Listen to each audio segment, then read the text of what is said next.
glad to welcome you to the French Fiction Book Club tonight. Thank you. Thank you for inviting me, and thank you for having me.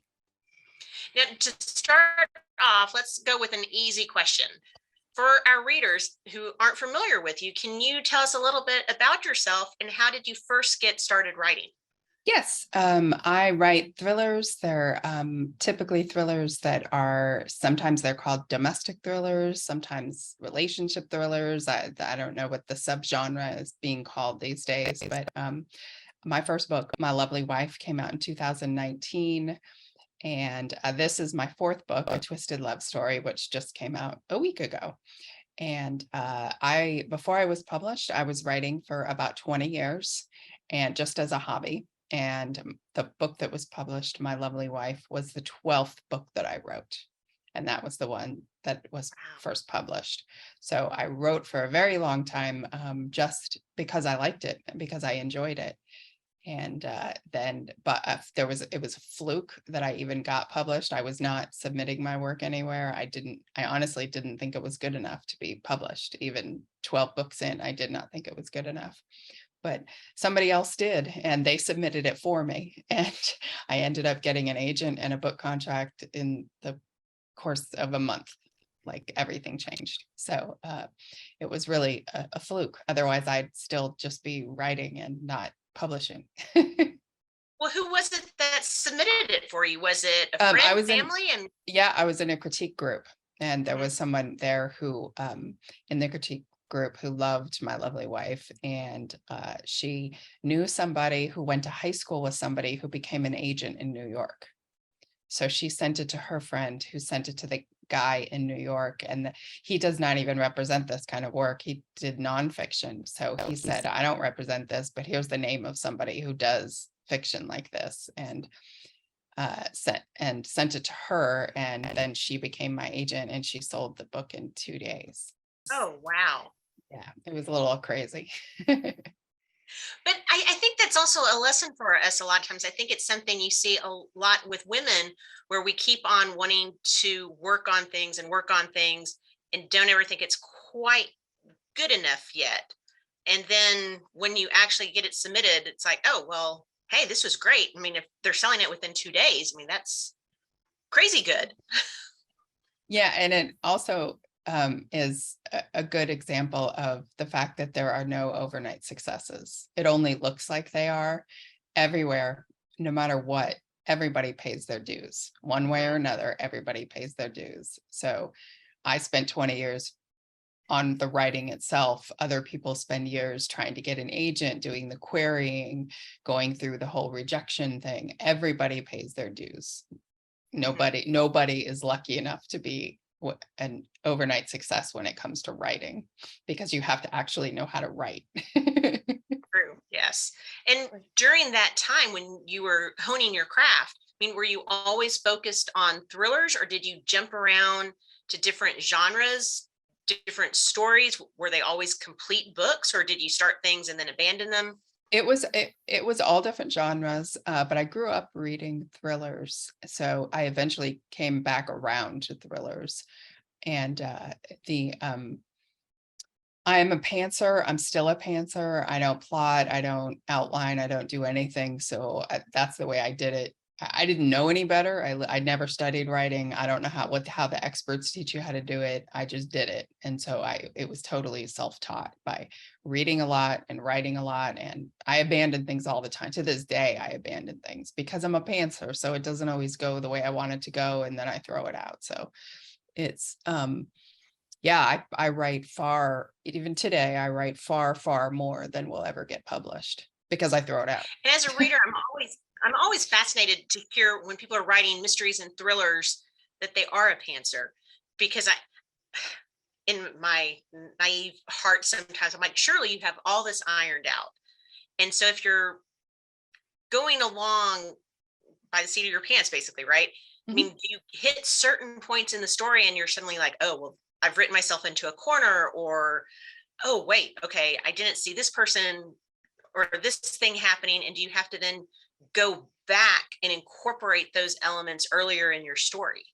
Sometimes I do. Sometimes I revise as I go. So if I change something in chapter 20, I will go back and revise it so it makes sense as I'm writing it. I don't wait till the very end to do all those revisions. So by the time I do finish a draft, it's pretty clean in terms of already being revised a bit. And sometimes I just decide it doesn't work at all and I throw it out. So it just depends on which way I go. I mean, because you can, as a pantser, write yourself into a corner. Um, or it doesn't. Sometimes I have an idea, but an idea is not a book. So, or a premise is not a book. And when I write it, I realize I don't have enough here for a 90,000 word book. It's not, the story isn't big enough. So sometimes it's just an idea and it's not a full book. And so is that what comes to you first, the idea or the premise, as opposed to Idea, character? sometimes it's a character, sometimes it's a sentence. Sometimes I just think of a sentence and I start building a story around it. So it really can be anything. In this one, I knew that I wanted to write about a relationship and I wanted to make the relationship an actual character in the book. And that these two people were individuals, but when they came together, they became something else that has its own characteristics. So that's what I started with when I wrote this book, and then created the two people that were in the relationship and how it was going to affect other people, et cetera, et cetera. And I think that's one of the things too that draws so many people into this story, because gosh, how many of us know a Wes and Ivy, in those, I mean, yes, the twisted love story, right? Where it's like, oh man, how can they stay together? But as they describe it, right, of like, they're so good when they are together and they're so much in love, but when things go bad, it's really bad. And you see people around there like that, or that you just sometimes see out at the store or something. You're like, what is their story, right? I mean, was there a particular inspiration behind this? I mean, I hope you didn't base this off of somebody that you know. No, not really. I mean, I think we all know that couple that breaks up and gets back together all the time, and they're so perfect together, and yet they're just addicted to the drama. And Wes and Ivy in particular fall in love again every time they get back together. So they get that feeling of falling in love, that honeymoon period where everything is fantastic. Everybody loves that feeling. I mean, right? You get the dopamine in your head and you get the rush and it's all great. So they just keep recreating it over and over and over. And they have to get more dramatic every time. So a bit like an addict has to do more every time they try to get high or whatever. So they're kind of the same way. And so their honeymoon period never ends, because when it ends, they break up and then they do it again and then they do it again. And that's their thing. And each time trying to one up the previous cycle, right? Until Right. it really does go too far. Right. And since they've been doing this for 10 years, they know exactly how to push each other's buttons. So they know exactly what will get under the other person's skin. So they know each other well enough for all of this to come into play. So I think of them as a tornado, and they're just they're barreling through life, and other people get caught up in their whirlwind. And they're just doing what they do. They're just doing what a tornado does. They're barreling through, and people get drawn up into their whirlwind, and their drama affects other people. And then they have people who insert themselves into their drama. And we all know that when you're in a relationship, everybody's got an opinion. Everybody's going to tell you what they think of your person. Everybody's going to say, you should do this, you should do this, you should do this. Everybody's always inserting themselves into other people's relationships. If you post about it online, you're going to get a bunch of comments, people telling you blah, blah, blah, blah, blah, blah. So that all of that is incorporated into it as well. People that insert themselves into the relationship, and other people that are innocent that get drawn up into their relationship. Well, I was cured of that a long time ago when people started getting back together after I heard about all the bad news and offered my opinion. I'm like, okay, don't do that, because then it makes for very awkward get-togethers later. Exactly. And I think the other thing too with Wes and Ivy is, I mean, you can't help but root for them with so much of this, but at the same time, you know that this is just such a toxic relationship, and you just know that they just can't be good for themselves. But at the same time, you don't want them to let go in some ways, because like, maybe this time it'll work. I think their intentions are what makes people root for them. They aren't trying to hurt other people. they're doing this to each other. They aren't actually out there saying, I'm going to hurt this other person or whatever. It happens in their drama and they're just oblivious to it. And that's something else I wanted to bring into it. People in relationships get laser focused on the other person and they think they're in a bubble, but they're not. So, but couples become very selfish and they have eyes only for each other and the entire rest of the world disappears. And you are not in a bubble when you are a couple. You are still affecting other people. In this case, I made it obviously very dramatic and to the extreme, but in general, what you do with your partner is you never live in a bubble. If you live in society, you are never in a bubble. So I kind of wanted to bring that into it as well. All of your actions affect other people for good or for bad. And in Wes and Ivy's case, they're not trying to hurt other people. They're trying to hurt each other, but they're not trying to hurt other people. So it makes it easier to root for them because they don't have evil intentions. They're not psychopaths, you know. Mhm. And is that something you need to be conscious of as you're putting together your different stories, this and your other novels, of making sure that your protagonists do still have that appealing and relatable factor to your readers? Because you don't want the readers to be turned off. It doesn't matter to me if they're likable or unlikable as long as they're compelling. Mhm. So Hannibal Lecter, not likable, but totally compelling. So that's the way I look at it. My job as a writer is to make you turn the page, is to make you want to know what happens next. So even if someone is detestable, like Hannibal Lecter, you still want to know what they're going to do next. You want to know what the next part of the story is. So when I'm writing, I don't think about whether people are going to like them or not like them. I do try to make something about them relatable to people, like Wes and Ivy, and a lot of people can relate to that relationship, either because they've been in one or they've seen one, or they've seen people go through it, or they've been in dramatic relationships, or even some of the small things they do, like Ivy in a bar waiting for Wes to text her. Who hasn't been waiting for a text from their partner or from a date or somebody? I mean, everybody can relate to those kind of things. So there are some things that I think are universally you can relate to, even if you don't relate to everything that they do. Mhm. Well, and also I want to go back to your journey before you started getting published. And when do you ever go back and look at your early writings, and how do you think that you truly evolved from your initial start to where you are now with having published your books? I Has your do not process go. changed? I do not go back and look at them because I don't have them anymore. They're gone. I delete things. So, and when I changed computers, I didn't even transfer them over. So the stuff from 15 years ago doesn't even exist anymore. Probably only stuff from the past 5-6 years exists. My process hasn't changed. Like I said, I'm still a pantser. My writing has certainly changed over time. I've tried a number of different styles of more trying to be more lyrical and more literary. And now my writing is very clean and very short. I don't use extra words.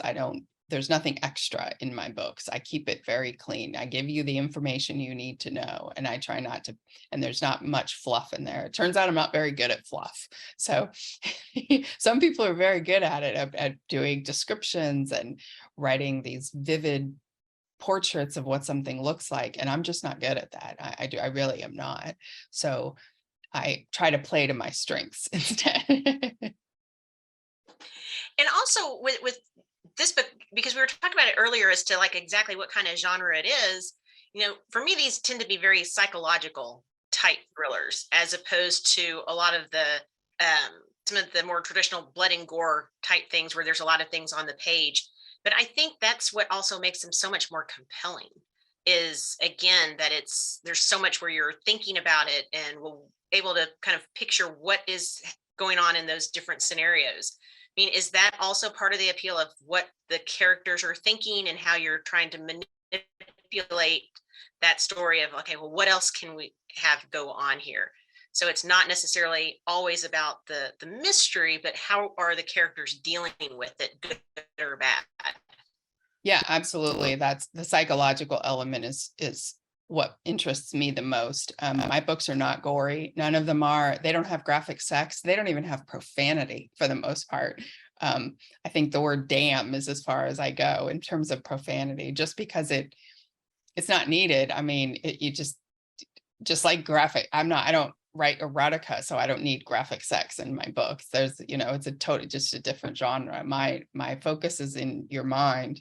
I'm trying to get into your mind and mess with you and make you think one thing and then surprise you with something else. That's the way psychological thrillers work, and that's the way twisty thrillers work. So I'm constantly trying to figure out, well, if I were as a reader, what would I be thinking at this point? And then do something else. And I think thriller writers and thriller readers play a game. And the thriller readers are really smart because they read a lot of thrillers. They're looking for the clues. They want to figure it out, but they don't really want to figure it out because there's a pleasure in being surprised, but it can't come out of nowhere and make no sense. So it still has to make sense at the end. So I think we're both playing that game where I think thriller readers would prefer the writer to be clever enough to surprise them. So if they figure it out, there's a little disappointment there. Like, oh, I figured it out. I shouldn't have been able to figure that out. I wish that had been written better. So yeah, something where you can follow all those twists and turns, but then at certain points it's like, oh, but there's more. Wait, what did I miss? Right. But you have to flip back and figure out, okay, wait, where did this come from? And like you said, still have that surprise element that comes out of the blue for us. Right. So there are typically a few twists in my stories, or at least a few reveals of information you didn't know, it didn't see coming. So I don't typically have one big twist at the end. There's usually several along the way. And so if I can surprise you half the time, then that's good, because some of them you're going to fit. Some of them readers are going to figure out. I'm not going to nail 100% of them every time. But if I can surprise you at least half the time, then cool. Then that's good. And do you also find, since you are a pantser, do you ever get to certain points, it's like, I didn't expect that, but boy, this is really going to work out. And if it's surprising me, it's going to surprise the reader. Oh yeah, totally. That happens all the time. That's always great when it happens, where it's like, oh, this is going to work perfectly. And then I can bring in this and bring in this, and it's all going to come together. Yeah, those are great moments that when it happens for a pantser and all your work doesn't go to waste. Well, Samantha, I want to switch over to what we call our fresh fiction facts. So these are a series of hopefully quick type questions that you can answer off the top of your head. We have been known to stump people a couple of times, but that's really not the intention. Okay. Okay. But we'll start off with something easy. Okay. Okay. Who would you most want to be stuck in an elevator with? Oh God, Gillian Flynn, who wrote Gone Girl. Oh, wow. I would like to, then I'll get to pick her brain. Yeah. What is your favorite writing fuel? Coffee. Okay. I read that you're from New Orleans, though. Yeah, I used to live in New Orleans. I lived kind of coffee? Yeah. It doesn't matter. I will drink coffee anyway. It absolutely does not. I don't care if it's black or it's one of those fancy mochaccino things. I'm drinking it. What is your favorite distraction when you're trying to avoid writing? Sleep. I take a nap. I let things move around in there and see if I come up with an answer to whatever I'm trying to do. I can appreciate that. Yes. If you couldn't be a writer, what would you do otherwise? I think I would do something with animals. I love animals. Mm-hmm. How do you unwind after a good or bad writing day? I have an exercise bike that I like to use to sort of tire myself out. And then I read or watch something on TV. I'm pretty boring. Nothing too exciting. Well, if you were kidnapped, though, and they suddenly returned you after 2 hours because you wouldn't stop talking about what? Oh, what would I talk to a kidnapper about that would bore them?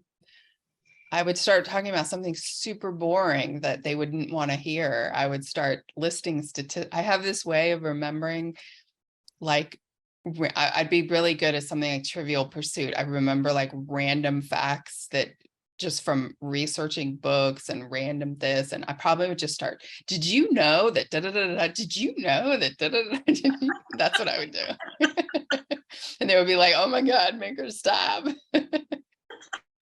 See, I love random facts.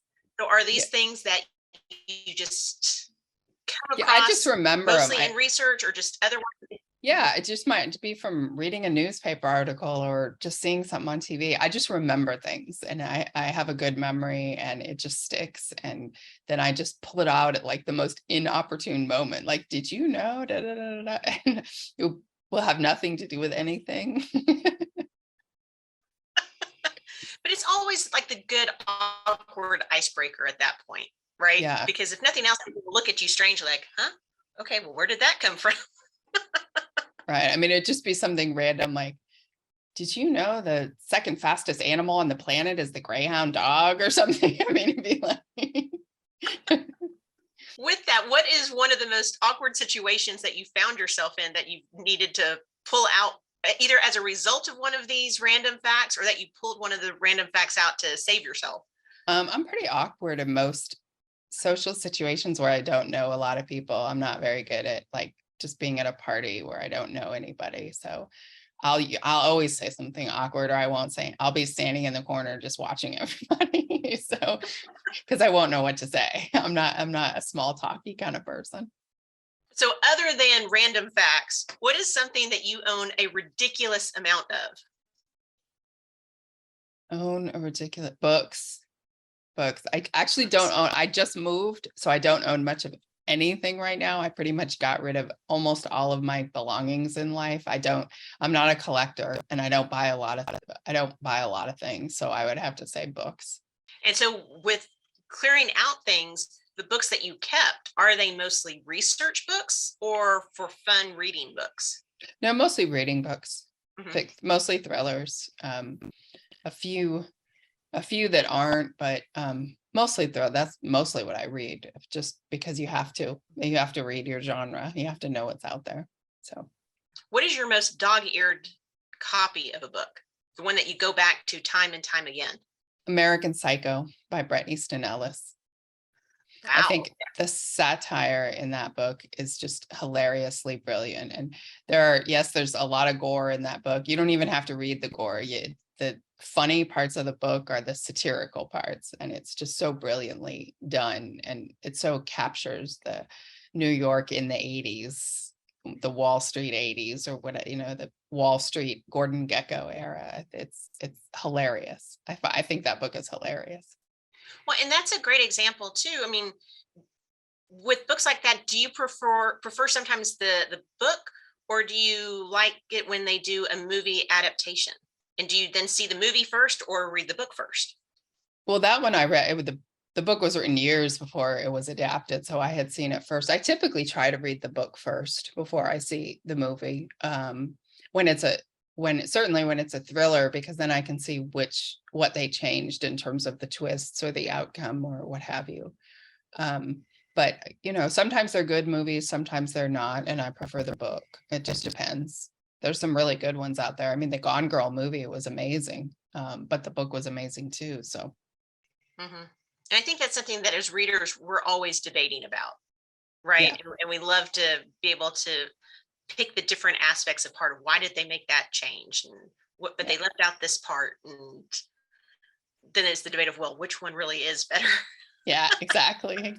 And Girl on the Train too. I loved that book, and it's a good movie. Mhm. So yeah, And I think that's one of the other great things right now is that they are bringing so many psychological thrillers to the screen. yeah, And I think they're doing some really good jobs with those adaptations. yeah, definitely. All the streaming networks, everybody needs content, and everybody needs original content. So there's a big thing of scrambling to find good things to make into shows. And the You show is fantastic. The books are fantastic by Carolyn Kepnes. So things like that are getting done. It's really great to see. So, for our most important question before we cut off the video in the recorded portion, is what is the best way for readers to stay up with what you're working on and keep in touch with you? Yeah, my website is samanthadowning.com. I have a newsletter you can sign up for. I won't flood your email box with newsletters. I don't do it that often, but I will update. I'm also on Instagram and Facebook. Those are the two main ones that I'm on, and the name is S. Marie Downing. And Awesome. there's links on the website to those. And even though A Twisted Love Story just came out, as readers, we're always interested to know what are you working on next? The next thriller, and it's another thriller, and I'm a pantser, so I'm not sure what it even's going to be about yet. So still something to look forward to then, without a doubt. So Samantha, stick around for our happy hour Q&A with our readers, and we'll let them ask you some questions directly then. Perfect. Thank you. Thank you so much. Thanks for joining us tonight.